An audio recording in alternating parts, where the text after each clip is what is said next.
Thank you, Tom. Australia's low and middle income earners are in line for tax cuts after the Morrison government managed to secure enough crossbench support to pass all three stages of its $158 billion tax relief package. It comes after Tasmanian Senator Jackie Lambie and the Centre Alliance confirmed they would back the package in exchange for their own demands being met. And joining us now from Canberra is the government's Home Affairs Minister Peter Dutton and Opposition Leader Anthony Albanese. Good morning to you both. Morning, Georgie. Good morning. Peter, of course, there were three key votes needed to get this over the line. What have you promised Jackie Lambie? Well, Jackie Lambie wants tax cuts for people in Tasmania, as we want it for everybody across Australia. It's only the Labor Party that sort of turned up at the 11th hour once they realised that the independents were going to support this and get it through the Senate. So it means thousands of dollars back into the pockets of families, and they know best how to spend it. It'll be good for the economy and good for their families. So you've agreed to it. She was demanding $157 million in housing debt being cleared. You're saying you've agreed to keep that promise? Well, Georgie, I wasn't part of the negotiations. I know what Jackie Lambie said yesterday. Obviously, the government's got a very good relationship with Jackie. We did when she was last in Parliament, and we do with the Centre Alliance senators in South Australia. And the Centre Alliance people want to see cheaper gas prices. So do we. So we'll work closely with all of those independents. But importantly, yesterday, we got money back into people's pockets, and I can't understand why Albo, right up to the 11th hour, stood or tried to stand in the way of it. Without doubt, it is a big win for the government, Anthony, and Labor has indicated it might repeal stage 3 of the cuts at the next election. Are you on board with this package in its entirety or not?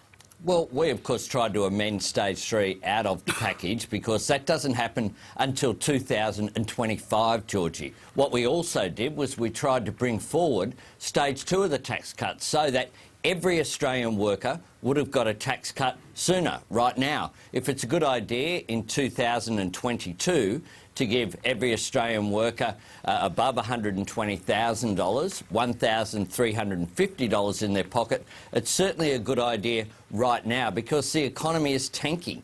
We've seen interest rates reduced to just 1%.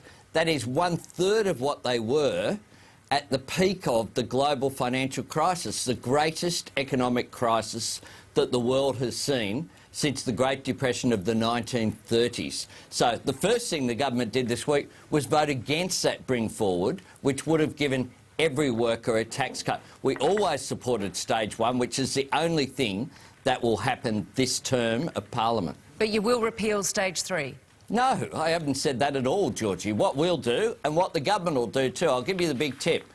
The government and Labor will both go to the election campaign in 3 years' time with policies across the board, economic policies, social policies, tax increases, environmental policies. The Treasury spokesman said yesterday you're going to jack taxes up again in 3 years' time. We didn't say that at all, and the only people who voted against a tax cut and the only people who threatened a tax cut to stop the tax cuts, including Stage 1 this week, was the government. They were saying, we'll stop you getting a tax cut today because of what we want to do in 2025. This is an arrogant government. They've been elected for this term. They haven't been elected for life. But hang on, Anthony, you capitulated. I mean, when it comes to big policy, voters want to see that two major parties can work together for the greater good of the country.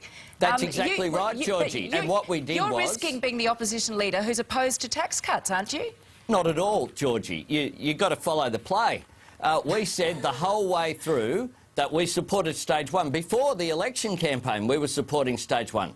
That's the only thing that'll happen this term, and we argued Stage 1, Stage 2, so that every Australian worker, particularly in the context of where the economy is, we have interest rates at 1%, we have low consumer demand, we have productivity going backwards, we've got a real issue with the state of the economy. The Reserve Bank sounding the alarm bells, and the government is being complacent. We say, bring forward the tax cuts. You're tying yourself in knots here. All right, spend additional money on infrastructure. Let's move on, because I want to get to some other issues. Anthony, you've got another real problem of your own. Union boss John Setka is challenging you in court to stop you expelling him from the Labor Party.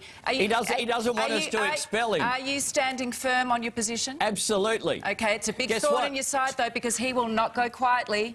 He never was going to, Georgie. This is a big deal. I'm saying that the party I lead won't have John Setka as a member. Guess what? John Setka's pushing back. But I've got the guts to make this decision and to follow it through. We'll do that. It was always going to have... But Labor will still take his cash, though. It was always going to have this. He won't be a member of the Labor Party. The CFMEU still donates millions. You might have the guts, Anthony, but have you got the final call? Well, the National Executive will expel John Setka on July the 15th. He was always going to take legal action because this is an issue for him. He doesn't like it. Guess what? He will try to stop it, but he won't be successful. All right, Political parties have a right to determine their own membership. All right. Peter, we were all, of course, very relieved to see Australian student Alek Sigley freed from a North Korean detention camp yesterday. He's flown to Japan. I believe he's been reunited with his wife. The government was obviously working hard behind the scenes. Are you any clearer as to why Alek was detained in the first place? Not yet, Georgie. And obviously, as you know, we spoke last week about this, and I guess the message we had then was just, let us deal with this behind the scenes, work with other countries, and to the Prime Minister's credit, he's done that. He's spoken to world leaders, and we thank all of those that have been involved.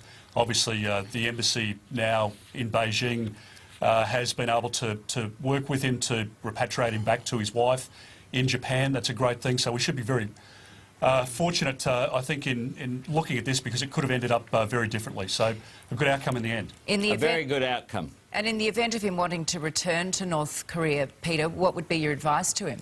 Well, my advice would be pretty clear. I'd stay in Japan. I'd go back to South Korea. I'd come back to Australia.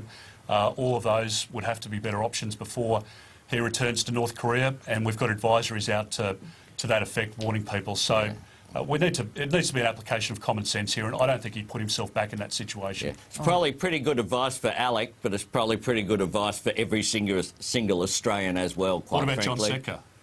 What, to go to North Korea? I'm just saying. To go to North Korea. How are you going to get rid of him? You two, I'm getting the feeling that you're quite liking each other. We moved closer before we went to air. We shuffled a little bit closer. They made us sit next to each other. So clearly no risk of an arm wrestle?